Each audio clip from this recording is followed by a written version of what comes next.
Hello dear student, welcome to J classes Meerut परिवार। मैं विनोद कुमार। और जैसे कि हम पढ़े थे सॉइल मैकेनिक्स का हमने लास्ट लेक्चर में बच्चों पढ़ा था अपना ट्रांसपोर्टेड सॉइल के बारे में हमने बच्चों वहां पे लिखा था, उसकी डेफिनेशंस और उसके कुछ एग्जांपल्स को हमने समझा था। आज बच्चों उन्हीं एग्जाम्पल को, जैसे कि वाटर के संपर्क में जो सॉइल आती है, देन वो सॉइल को क्या कौन सी सॉइल कहते हैं, उसके बारे में बच्चों आज बारीकी से हम थोड़ा सा यहाँ पे समझेंगे।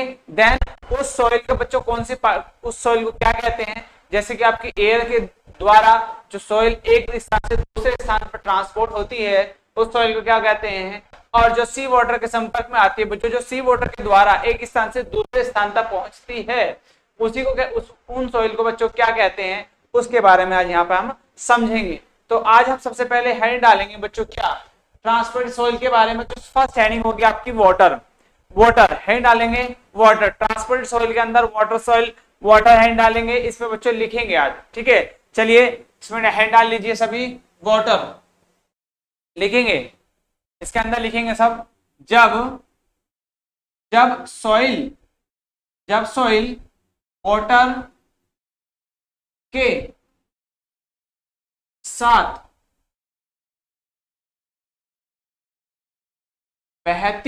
है, तो जब सॉइल वाटर के साथ बहती है तो वह एक स्थान से दूसरे स्थान पर पहुंच जाती है। इसमें बड़े पार्टिकल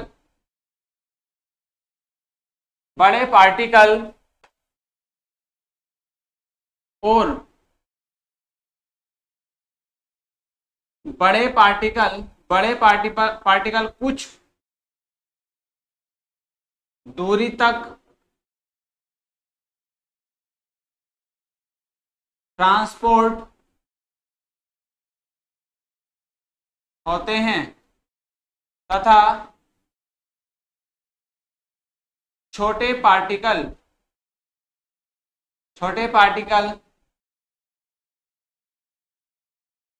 अधिक स्थान तक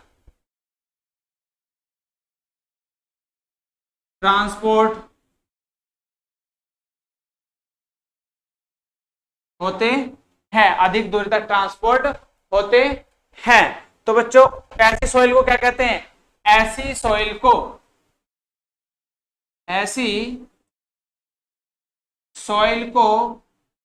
लिखेंगे बच्चों। ऐसी सॉइल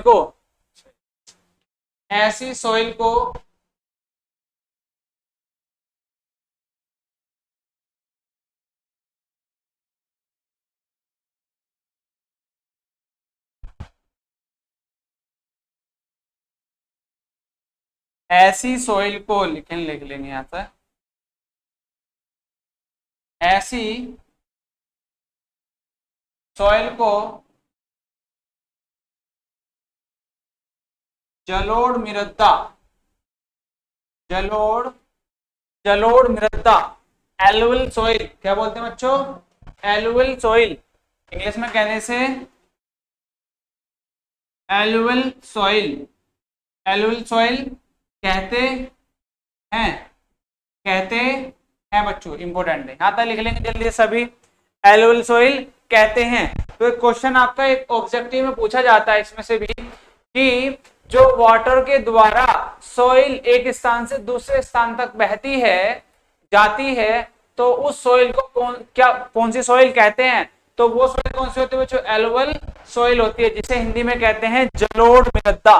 क्या कहते हैं, जलोढ़ मृदा। तो ये आपके पॉइंट एग्जाम मतलब ऑब्जेक्टिव पॉइंट ऑफ व्यू से बच्चों ये एक इंपॉर्टेंट है, यहाँ से कई बार क्वेश्चन पूछे जाते हैं।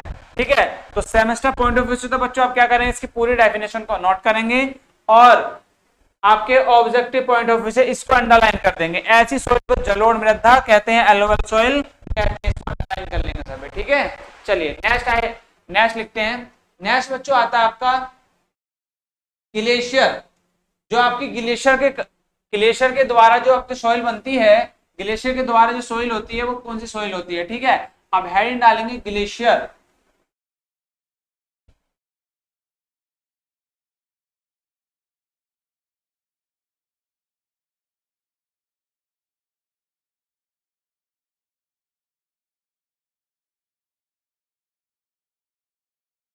ग्लेशियर, ठीक है, इसमें लिखेंगे ग्लेशियर। बच्चों इसको हिंदी में कहते हैं, हिंदी में इसको हिमखंड बोलते हैं। हिंदी में बच्चों इसको क्या कहते हैं, हिमखंड, हिमखंड, ठीक है, हिमखंड। इसको हिंदी में लिखेंगे हिमखंड, ठीक है। लिखेंगे इसके अंदर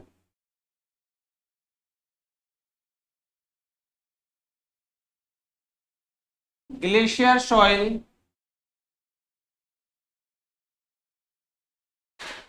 बर्फ के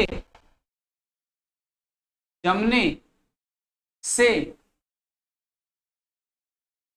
उत्पन्न होती है। इसमें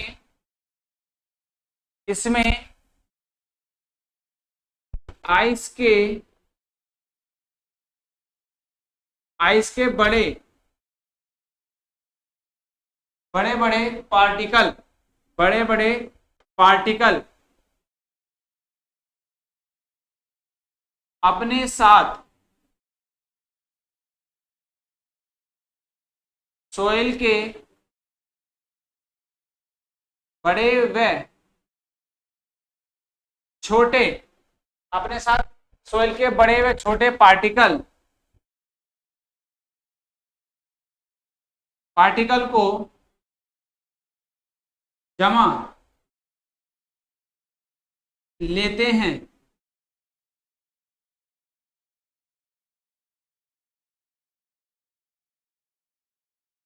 इन्हीं को ग्लेशिकल ग्लेशिकल ग्लेशी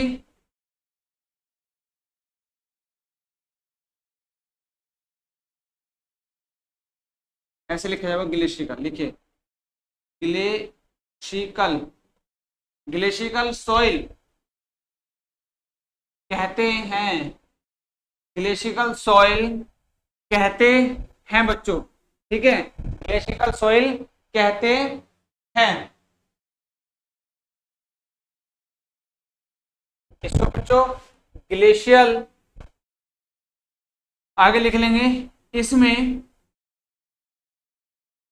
इसे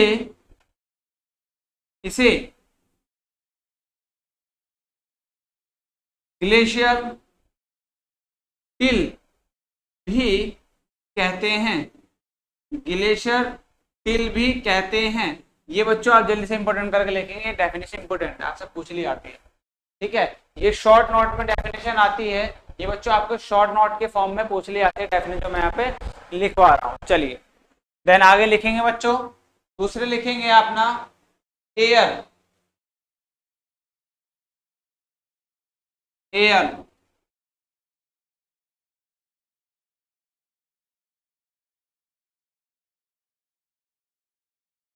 चलिए अब लिखेंगे इसमें एयर,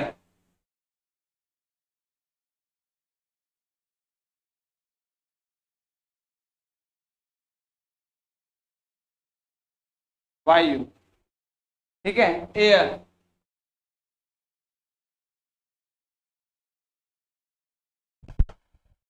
देखिए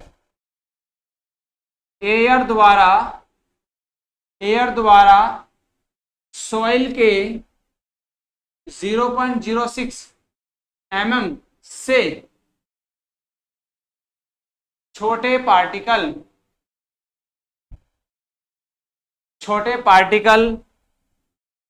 पार्टिकल ट्रांसपोर्ट हो पाते हैं। जिनको आयोलिन सॉइल कहते हैं, जिनको आयोलिन सॉइल कहते हैं। यह एक स्थान से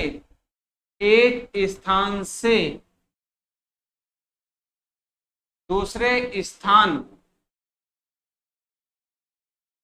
तक अधिक दूरी तय कर लेते हैं। एक स्थान से दूसरे स्थान तक अधिक दूरी तय कर लेते हैं बच्चों, ठीक है, अधिक दूरी तय कर लेते हैं। तो ऐसे सॉइल को क्या कहते हैं? आयोलिन सॉइल कहते हैं। कौन सॉइल कहते हैं? आयोलिन सॉइल कहते हैं, ठीक है। जल्दी से नोट करेंगे, देन आगे चलते हैं बच्चों। आगे लिखेंगे अपना ग्रेविटी सॉइल, हैंड डालेंगे ग्रेविटी। ये एयर के कारण जो सॉइल बनी हुई है आयोलिन सॉइल। अब बच्चों हैंड डालेंगे ग्रेविटी। ट्रांसपोर्टेड जो होती है ट्रांसपोर्ट, वो ग्रेविटी के कारण भी होता है ना, ठीक है। तो अब हैंड डालेंगे इसमें ग्रेविटी। क्या? ग्रेविटी, ग्रेविटी, ठीक है। हैंड डालेंगे सभी बच्चे ग्रेविटी।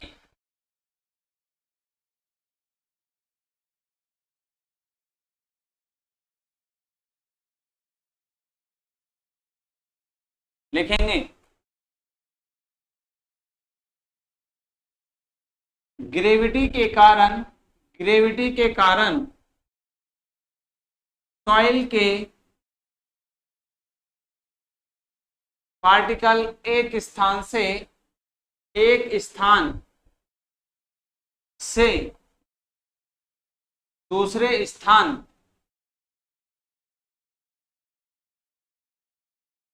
पर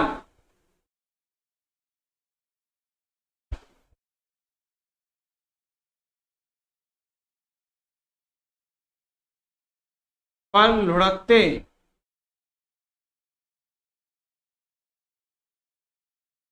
हुए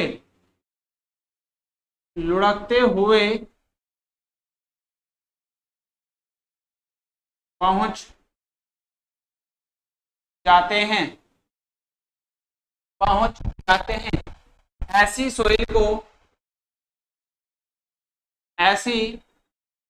सॉइल को कॉलोवल सॉइल कहते हैं।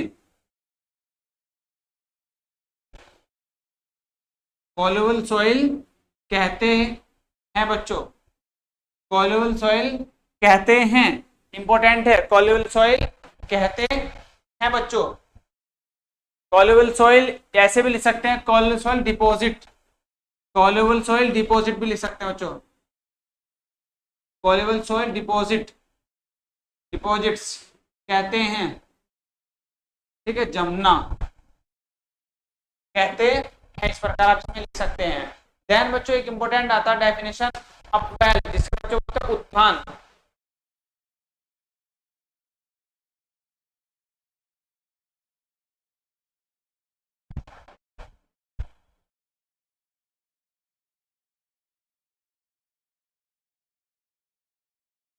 ये लिख लिया बच्चों। चलिए नेक्स्ट हेड डालेंगे अपना अपवेल, जिसे मतलब उत्थापन, उत्थान, ठीक है।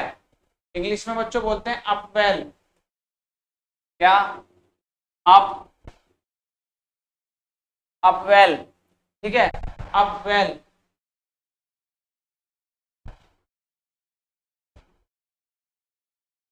इसे हिंदी में बोलते हैं बच्चों उत्थापन, अनुत्थापन, अभ्युत्थापन,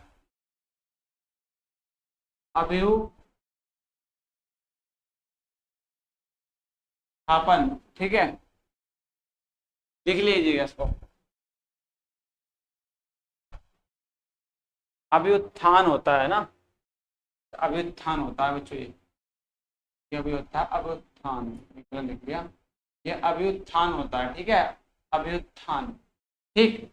अब इसमें बच्चों डायरेक्ट लिखेंगे। देखिए बच्चों क्या होता है इसमें, जब हमारे सॉइल जब हमारे सॉइल का डिसइंटीग्रेशन होता है बच्चों, सॉइल हमें टूटती है, टूटने के बाद उसके पार्टिकल्स बिखर जाते हैं, तो उसके पार्टिकल्स बिखरने के बाद वो किसी स्थान पर जम जाते हैं, तो पार्टिकल का एक स्थान से दूसरे स्थान पर पहुंचते रहते हैं, तो वो क्या होता है, एक स्थान पर पुनः पुनः जम जाते हैं।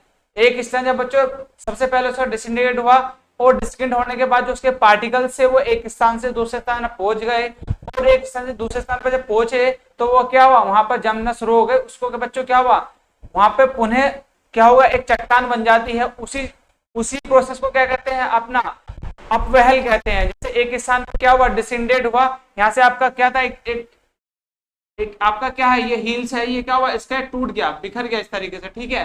देन यहाँ से आपके कौन जो पार्टिकल्स होंगे किसके, सॉइल के, वो एक स्थान से दूसरे स्थान तक जाएंगे। देन यहाँ पे क्या होगा बच्चों, एक टिल्ले के रूप में जमते रहेंगे, ठीक है, यहाँ पे जम जाएंगे। देन इसी के प्रकार क्या होगा, एक ही आकृति ले लेंगे, तो इसी प्रोसेस को एक स्थान से क्या हुआ, डिसइंटीग्रेट हो गए और दूसरे स्थान पर जाकर जम गए, उसी को क्या कहते हैं, अपना अपवहल कहते हैं, उसी को क्या कहते हैं, अपवहल कहते हैं बच्चों, ठीक है। तो लिखिएगा, इसमें डेफिनेशन के रूप में लिखेंगे सभी, ठीक है।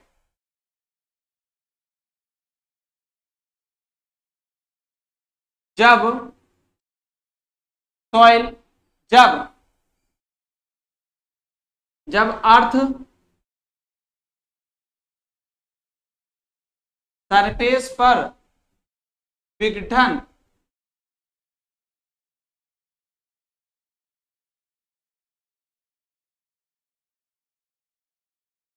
डिसइंटीग्रेट, हिंदी में लिखूं, जब सरफेस पर विघटन होता है तो सॉइल के पार्टिकल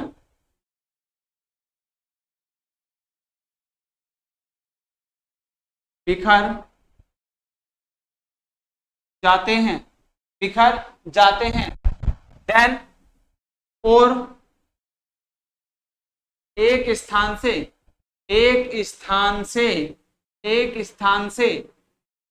दूसरे स्थान पर जाकर जम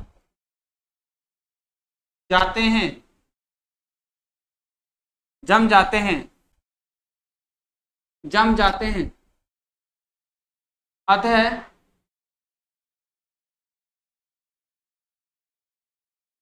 पार्टिकल का पुनः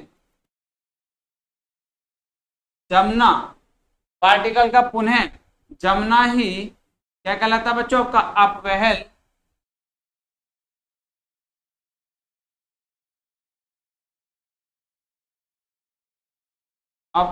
कहलाता है बच्चों, अपवहल कहलाता है। जैसे कि मैंने अभी एक बच्चों आपको एक फॉर्मेशन बताया, सॉइल फॉर्मेशन के बच्चों मैंने एक सर्कल पढ़ाया था कि आपका अपवहल होगा, ठीक है, अपवहल होगा। देन आपको फिर क्या बचा होगा बच्चों, वेदरिंग पढ़ाया था, आपका वेदरिंग होगा। देन उसके बाद बच्चों आपका क्या होगा, ट्रांसपोर्ट होगा, ठीक है। ये प्रक्रिया आपकी चलती रहती है इस तरीके से, अपवहल, जमना, फिर आपका टूटना, फिर उसका ट्रांसपोर्ट होना, फिर जमना, तो इस तरीके से आपका सॉइल का बच्चों रोटेशन चलता रहता है। जो ये क्या चीज, ये वाला क्या होता है बच्चों, सॉइल का फॉर्मेशन होता है, ठीक है। तो वही अपवहल के बारे में लिखवाया कि मैंने, अपवहल आपका क्या होता है। ट्रांसपोर्ट के बारे में बच्चों हम पढ़ चुके थे, ठीक है, वेदर के बारे में हमने पढ़ी, अपवहल के बारे में अपने कंप्लीट कर चुका। तो सॉइल का जो फॉर्मेशन होता है वो इस तरीके से बच्चों प्रक्रिया चलती रहती है। ये एक आपका ये ट्रांसपोर्ट, ये एक अपने आप में एक डेफिनेशन है, ये ट्रांसपोर्टेड सॉइल्स नहीं है बच्चों, ठीक है। तो ये इसके अंदर नहीं लिखेंगे कोई भी, ठीक है। ये एक अपने आप में बच्चों एक जो मैंने सॉइल का फॉर्मेशन बताया था, ये उसी का एक पार्ट है तीसरा, ठीक है। तो चलिए ये वाला लिख लीजिए। देन इसके बाद ये डेफिनेशन है। देन अब बच्चों क्या होता है, आपका जो फर्स्ट यूनिट है वो यहाँ पे कंप्लीट होती है। उसके बाद हम आगे पढ़ेंगे अपना सॉइल ऑफ प्रॉपर्टीज, सॉइल की जो प्रॉपर्टीज हैं उसको हम पढ़ेंगे। उसमें बच्चों उसके बारे में, उसकी जो बेसिक्स वहां से जो न्यूमेरिकल्स आते हैं, जो छोटे छोटे न्यूमेरिकल्स पूछे जाते हैं एंड उसकी थ्योरी, ठीक है, वो चैप्टर बच्चों आपको जो सेकंड यूनिट है वो बहुत इंपॉर्टेंट है, तो उसको हम नेक्स्ट लेक्चर में बच्चों स्टार्ट करेंगे। चलिए इस क्लास को यहीं पे एंड करते हैं। जय हिंद, जय भारत बच्चों।